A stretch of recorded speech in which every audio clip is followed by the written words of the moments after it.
Ya, Bismillahirrahmanirrahim. Assalamualaikum warahmatullahi wabarakatuh.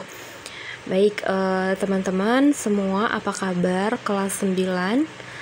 Semoga semuanya dalam keadaan sehat dan selalu dalam lindungan Allah Subhanahu wa taala. Kita bertemu kembali di pertemuan kedua IPA dengan materi yang masih sama dengan pekan lalu, yaitu tentang kemagnetan dan pemanfaatannya. Oke.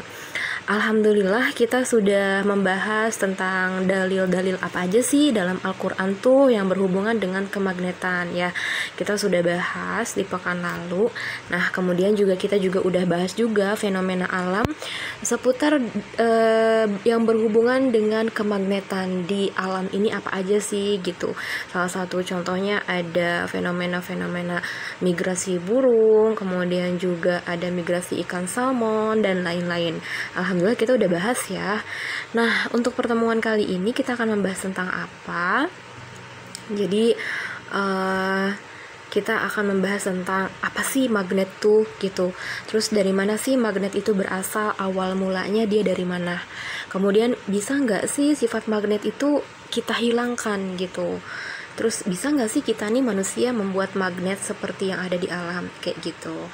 Ya, oke, langsung saja kita mulai konsep gaya magnet ya. Ya, yang pertama asal mula magnet.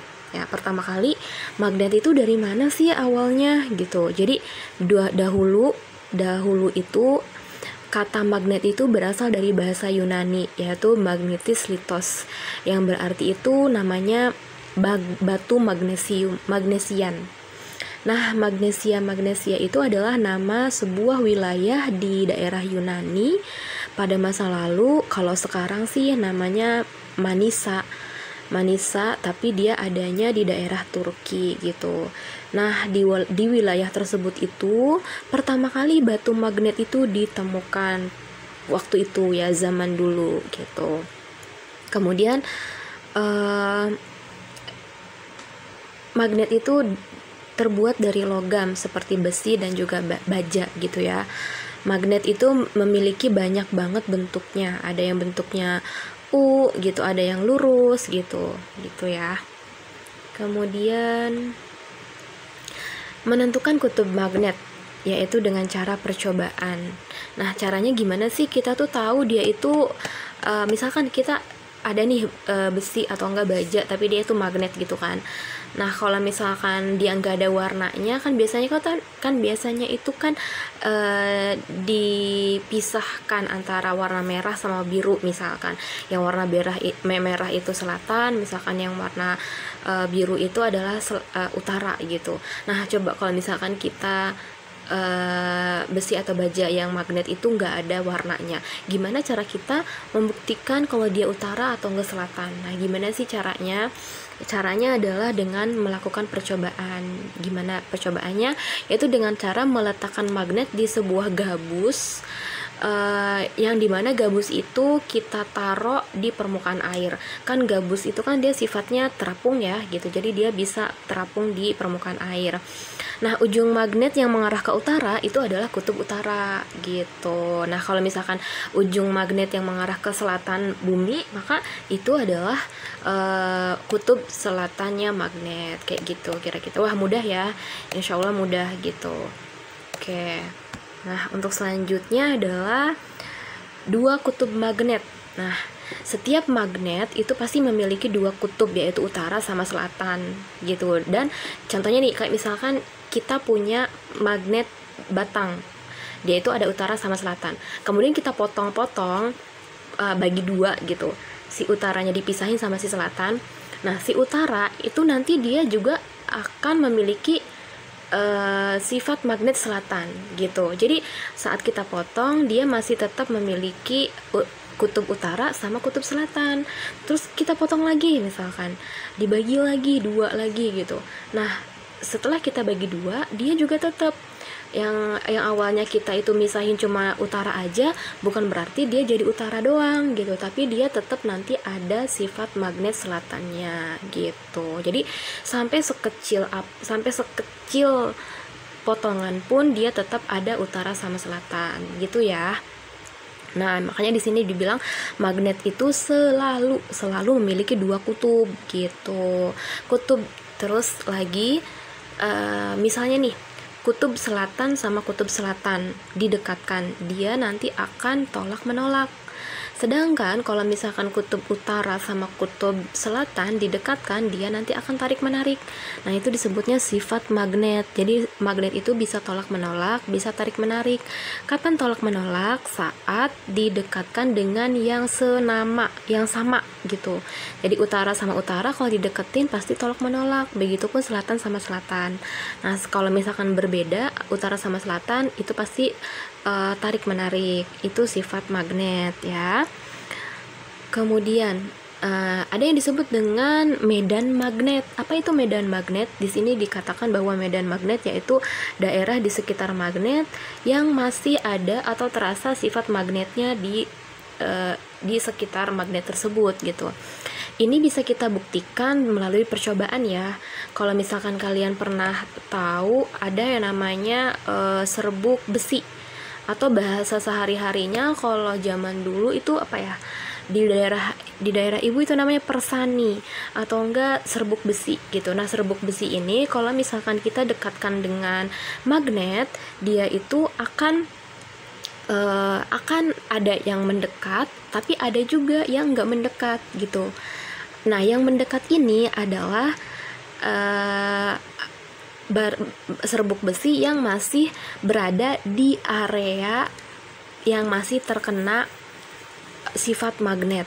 Sedangkan yang dia itu tidak ikut ketarik ke magnet, maka dia udah di luar area sifat magnet gitu. Jadi ada area yang memiliki sifat magnet, ada area yang di luar itu gitu. Nah, yang masih memiliki sifat magnet, areanya itu disebutnya medan magnet. Gitu ya kira-kira. Semoga ini bisa dipahami. Oke, sampai sini dulu sebentar. Ya, oke, selanjutnya apa sih bedanya antara gaya magnet dengan gaya listrik? Nah, kalau gaya listrik itu berasal dari interaksi antara muatan-muatan listrik gitu ya. Sedangkan gaya magnet itu berasal dari adanya interaksi antara kutub magnet yang dialiri oleh arus listrik, sehingga akan timbul nanti gerakan muatan listrik atau elektron pada benda yang ditempeli dengan magnet dan juga arus listrik tadi kayak gitu. Jadi bedanya ya pokoknya kalau misalnya gaya magnet itu berarti dia pakai magnet yang dialiri arus listrik. Tapi kalau gaya listrik itu belum tentu pakai magnet gitu. Jadi udah langsung dicolokin aja ke stop kontak, itu udah ada gaya listriknya kayak gitu. Sederhananya seperti itu. Kemudian selanjutnya sifat magnet. Sifat magnet itu ada apa aja sih, terutama sifat magnet pada bahan-bahan di kehidupan sehari-hari kita ya gitu. Apa yang terjadi jika magnet didekatkan pada kayu sama logam? Nah, kalau misalkan kalian mau coba sendiri, itu pasti beda banget kalau misalkan magnet didekatkan dengan kayu sama magnet didekatkan sama logam. Pasti kelihatan banget. Sama logam itu pasti logamnya ketarik gitu kan. Tapi kalau sama kayu, mau kita ditempelin sampai berjam-jam pun dia nggak akan ketarik kayak gitu. Nah, itu kenapa sih kayak gitu tuh? Nah, ternyata itu dipengaruhi oleh sifat bahan tersebut. Otomatis kayu sama logam dia bahannya beda kan gitu, teksturnya beda, kemudian juga penyusunnya juga beda gitu. Nah, itulah yang mempengaruhi kenapa dia bisa ketarik atau enggak. Nah, kemudian sifat benda terhadap magnet ini dibagi 3. Ada ferromagnetik, ada paramagnetik, sama ada diamagnetik gitu. Ferro itu artinya sangat ya. Sangat artinya benda-benda tersebut sangat bisa ditarik kuat oleh magnet gitu. Contohnya apa? Benda-benda ferromagnetik ini yaitu pertama kayak besi, kemudian baja, ada nikel, kayak gitu-gitu. Jadi dia tuh kalau misalkan dideketin sama magnet udah langsung ketarik kayak gitu. Kemudian yang kedua adalah paramagnetik. para itu artinya dia sedang ya gitu. Artinya benda-benda tersebut ditariknya itu dia lemah dibandingkan ferromagnetik tadi. Contoh bendanya apa yang paramagnetik itu kayak magnesium, molybdenum, kemudian litium kayak gitu. Kemudian yang terakhir adalah diamagnetik. Diamagnetik itu artinya dia itu sama sekali nggak bisa ditarik sama magnet atau tidak dapat ditarik oleh magnet. Contohnya yaitu tadi kayak kayu gitu kan, kemudian perak, ada kayu, ada emas gitu. Ya, jadi ada 3.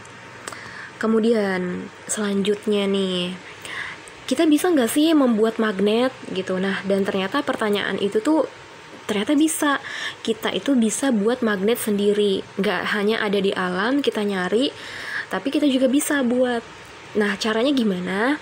Caranya ada 3 cara ya. Yang pertama ada dengan digosok, yang kedua diinduksi, dan yang ketiga adalah dengan cara elektromagnetik, yaitu meliliti kawat dan dialiri dan sekaligus di saat yang bersamaan dialiri arus listrik.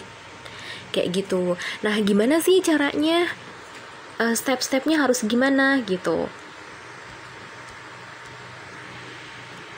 Ya, jadi untuk selanjutnya gimana sih caranya? Caranya adalah untuk yang pertama dulu ya, yang digosok dulu. Digosok itu caranya adalah jadi kalau misalkan kita mau buat magnet itu kita butuh besi atau enggak baja gitu. Nah, bentuknya kayak gimana itu bentuknya terserah gitu. Tapi kalau lebih mudah sih persegi panjang aja gitu ya. Nah, yang pertama digosok dulu. Cara digosok itu adalah kita udah punya besi nih, tapi kita juga butuh magnet alamnya gitu. Jadi kita siapin 2 bahan itu. Nah, besinya itu digosok ke arah yang tetap. Maksudnya kalau misalkan kita ngegosoknya ke arah kiri, maka ke arah kiri terus, ke arah kiri terus. Jadi jangan bolak-balik misalkan kita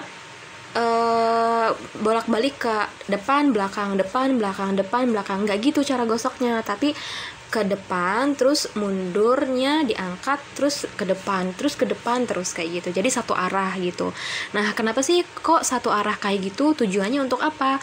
Tujuannya adalah agar si magnet elementernya itu bisa diatur untuk menuju ke satu arah saja gitu.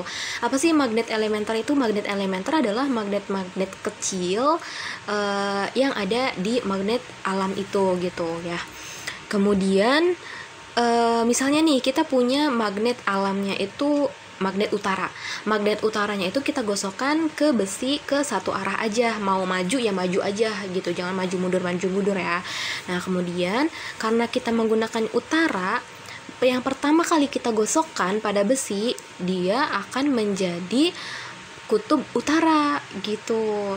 Jadi konsepnya adalah dengan cara menggosok ini, ujung batang besi yang pertama kali digosok oleh magnet alam yang kita gunakan itu dia akan memiliki kutub yang sama dengan magnet yang kita gunakan. Jadi kalau misalkan kita menggunakan utara, ya nanti juga dia akan menjadi utara gitu.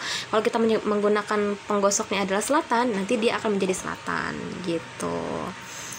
Kemudian cara yang kedua adalah diinduksi atau didekatkan ya. Bahasa lainnya adalah induksi itu adalah didekatkan. Nah, caranya gimana sih? Caranya adalah kita butuh, masih sama ya kayak tadi, kita itu butuh satu besi atau enggak baja gitu. Kemudian kita juga butuh magnet asli gitu. Nah, caranya dideketin aja gitu. Kita desain, dideketin. Misalkan kita mau mendekatkan kutub selatannya aja, dideketin sama bagian besinya, terserah tuh mau yang mana aja ujung besinya yang mau dideketin. Nah, dideketin kemudian abis itu nanti dia didiamkan. Nah, nanti setelah dia beberapa lama kemudian si besi ini akan memiliki sifat magnet yang dia itu bertolak belakang sama yang didekatkan. Kalau misalnya kayak tadi kita mendekatkannya kutub selatan, maka besi yang didekatkan dengan kutub selatan itu nanti akan memiliki sifat magnet utara gitu. Jadi konsepnya bertolak belakang ya sama dengan caranya digosok gitu. Jadi dia akan berlawanan justru. Kemudian yang selanjutnya, yang terakhir, cara yang ketiga adalah dengan cara elektromagnetik. Gimana sih cara elektromagnetik itu? Yaitu dengan cara magnetnya itu di magnet besi atau bajanya itu kita lilitkan dengan kawat. Kemudian setelah itu dialiri dengan arus listrik. Tapi arus listriknya itu arus listrik DC gitu, direct current ya. Jadi DC. Kemudian nanti lama-lama dia akan si besinya itu yang dililiti oleh kawat itu lama-lama akan memiliki sifat magnet, dimana kalau misalkan didekatkan dengan besi lain dia akan menarik gitu, atau enggak didekatkan dengan baja lain dia akan menarik baja tersebut, kayak gitu ya. Jadi mau pakai yang mana terserah gitu, bisa semuanya dicoba.